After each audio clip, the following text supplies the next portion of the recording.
Bienvenido a una reflexión de Colombia muy colombiana.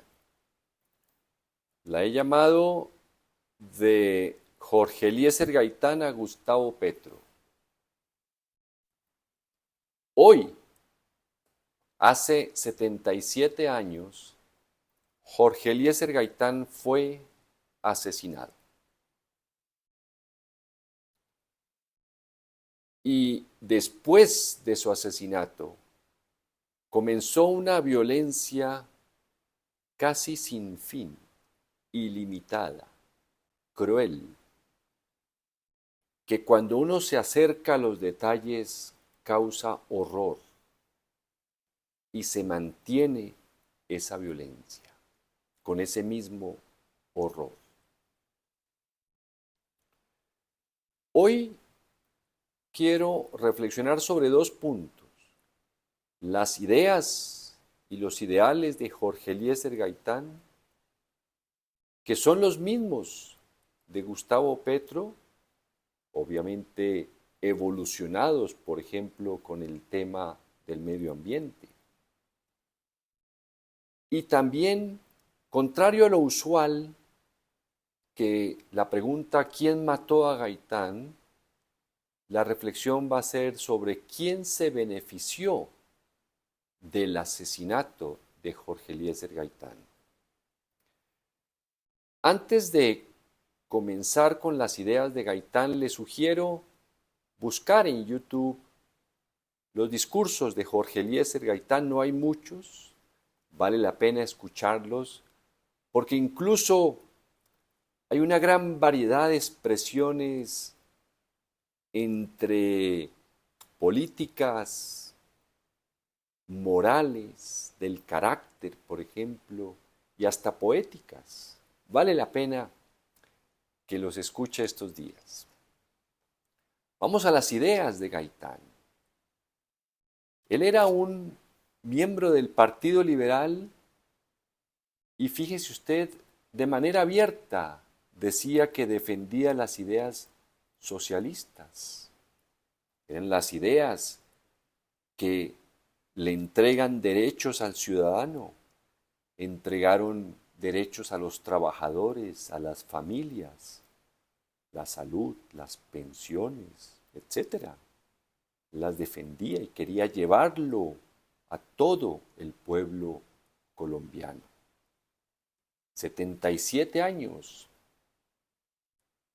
Y hoy Gustavo Petro pretende lo mismo, porque durante esos 77 años se silenció, se asesinó, se marginó a todos los que defendían y han defendido esas ideas.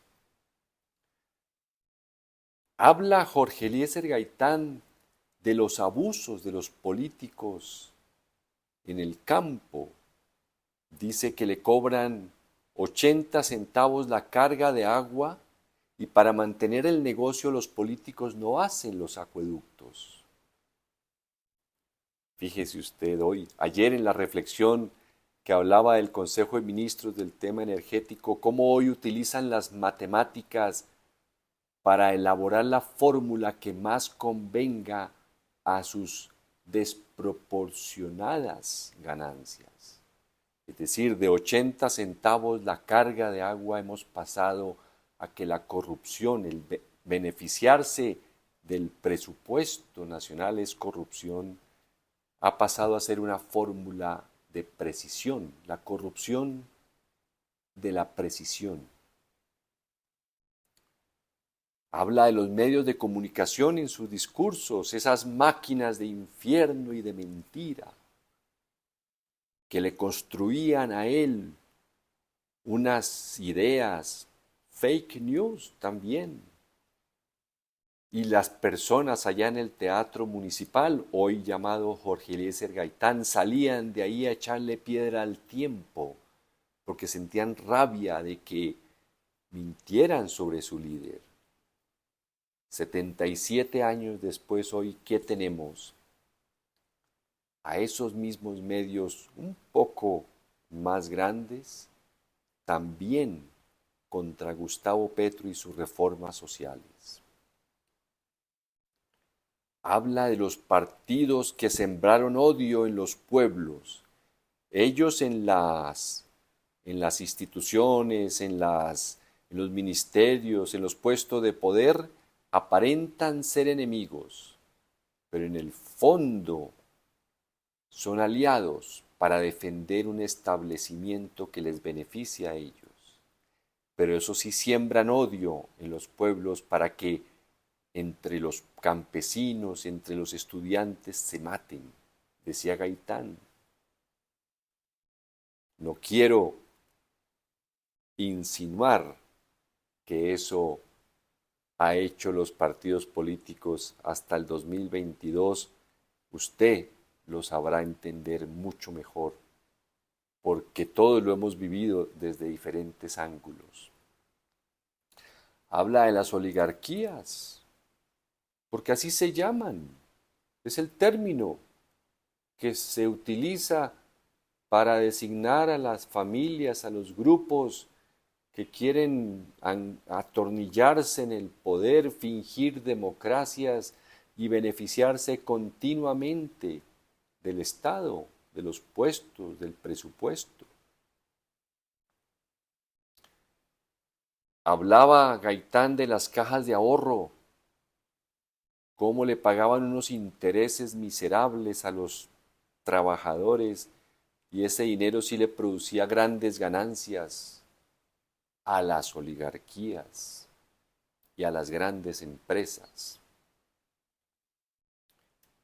Si Gaitán hubiera ganado las elecciones en 1950, por ejemplo, habría hecho las reformas sociales que Gustavo Petro anunció en su campaña y que ha tratado de hacer de verdad.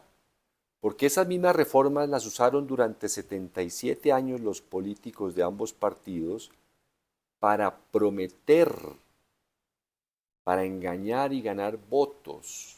Eso decía Gaitán también.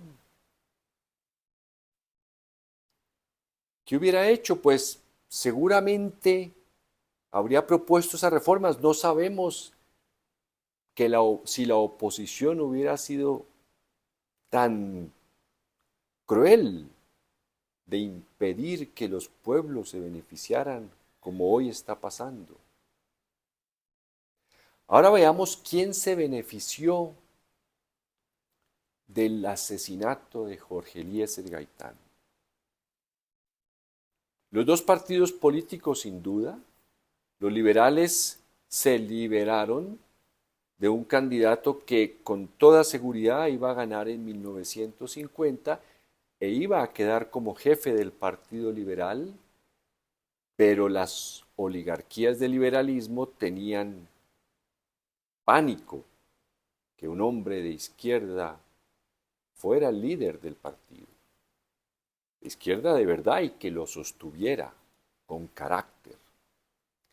El conservatismo se benefició sin duda porque también se liberó de un candidato que iba a ganar las elecciones en 1950, porque tenía al pueblo detrás. Estados Unidos estaba en su guerra fundamentalista contra el comunismo, porque veían hasta en los funcionarios de Estados Unidos veían comunistas. Recuerde usted al senador McCarthy, cuyo gran asesor fue este abogado Cohn, maestro, uña y mugre de Donald Trump durante años hasta que murió este abogado. Era la época del fundamentalismo anticomunista y acusaban a Jorge Eliezer Gaitán de comunista. Los hipócritas de todos los tiempos se beneficiaron, porque en sus reuniones, en sus empresas, en sus cócteles, y siempre de labios hacia afuera, dicen que el trabajador es lo más valioso de sus empresas.